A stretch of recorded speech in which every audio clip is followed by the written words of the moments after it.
એકદમ શોર્ટમાં સંક્ષિપ્તમાં તમને સમજાય બધું સમજાય દીધું છે, છતાંય તમને ક્યાંય ખબર ના પડી તો પહેલી વાત એ કરી દઉં કે પહેલા તો જ્યાં જ્યાં પાણી ત્યાં ત્યાં કોરા, ખબર પડી? જ્યાં જ્યાં પાણી ત્યાં ત્યાં કોરા, અને જ્યાં જ્યાં કોરા ત્યાં ત્યાં મચ્છર, અને જ્યાં જ્યાં મચ્છર ત્યાં મેલેરિયા, ડેન્ગ્યુ અને ચિકનગુનિયા. સરસ.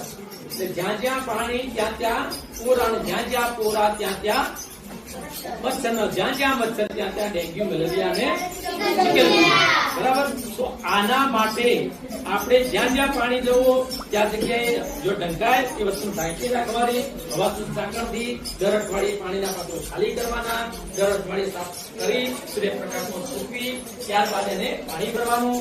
બળેલું ઓઇલ એમએલઓ ખાડા કબચિયામાં નાખવાનું, નાના ખાડા કબચિયામાં માટી પૂર્ણ કરવાનું, અને જે હવાડા છે એ હવાડાની અંદર આપણે ગપ્પી ફીસ મૂકવાની. હવે આ પૂરાની કામગીરી આપણે પૂરાનાશક કામગીરી આપણે કરીએ તો પૂરાનો નાશ થાય. પણ આ પૂરો મારવો સહેલો કે મચ્છર મારવો સહેલો?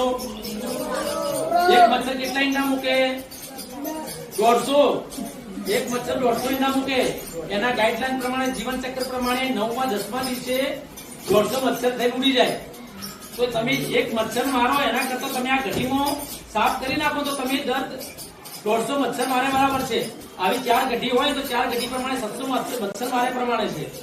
તો મચ્છરને આપણે મારવા દોડીએ તો મચ્છર આગળ આપણે પાછળ, ઘડીએ મચ્છર પૂરા જતું આપણે 25 પડવાના છીએ. મચ્છર નથી મારી શકાતો. મચ્છર મેળવો સહેલો કે પૂરા મારવા છેલ્લા? પૂરા. તો શું કહેવાય? એના પૂરાના સંદર્ભે કહેવાનું મન થાય તો કે જેને નથી પગ અને પાંખો, જેને નથી પગ અને પાંખો એના પર જો પડે તમારી આંખો, જેને નથી પગ અને પાંખો એના પર જો પડે તમારી આંખો, તો એને જોઈ એને તરત જ તમને શીખ્યું ને એ મુજબ એને મારી નાખો, નહીં તો એ મચ્છર બની તમને મારી નાખશે. બરાબર.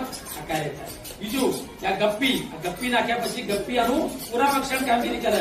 તો એવી આશા રાખીએ કે દરેક ખેડૂત મિત્રો હોય પોતાના ખેતરની અંદર આવી ગપ્પી ફીસ લાવી અને એકવાર એનો ત્યાં મૂકવામાં આવે તો ધીમે ધીમે ત્યાંથી બીજા ટ્રાન્સફર કરી શકાય. તો આ કામ કરવામાં આવશે. બધા ખેતરમાં હવામાં કામ કરશે. બધા જરૂર પડશે તો એક વખત અમારા આરોગ્યના કાર્યક્રમ મિત્રો એક જગ્યાએ લાઈન આપશે. એક વર્ષમાં ઘણી થઈ જાય બીજા ટ્રાન્સફર કરવાની થાય. તો આના શું કહેવાય? ગપ્પી. શું કહેવાય? ગંબોસિયા.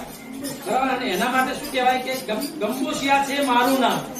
આના માટે કહેવાય કે ગંબોસિયા છે મારું નામ, પૂરા ભક્ષણ મારું કામ.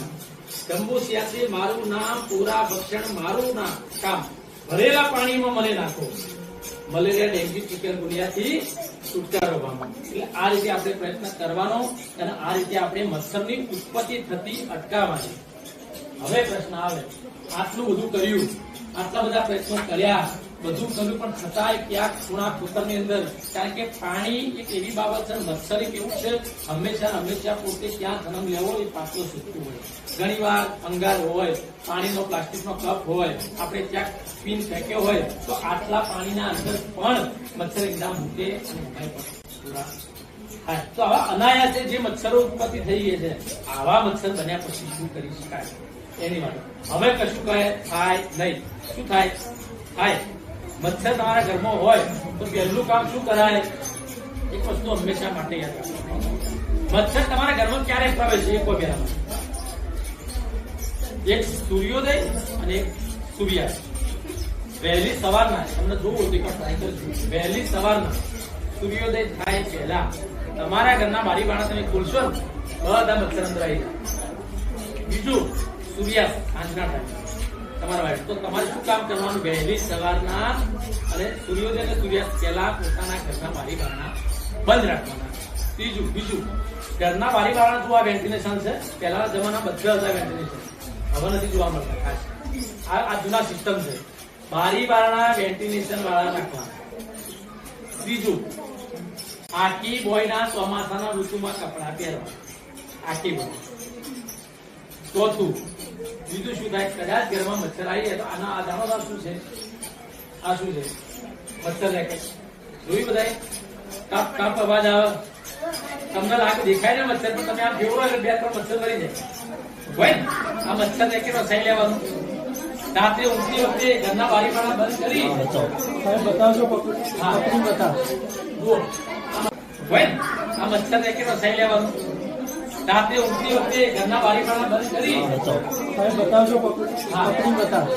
જુઓ આ મચ્છરનું રેકેટ રાત્રે ઊંઘતી વખતે બારી બારણા બંધ કરી અને આમ કરો એટલે તમારે ક્યાંક ગુલાબ કુતરામાં ક્યાંક મચ્છર હોય તમારે સારું છે કે અહીંયા મચ્છર નથી, પણ બધા મચ્છર ત્યાં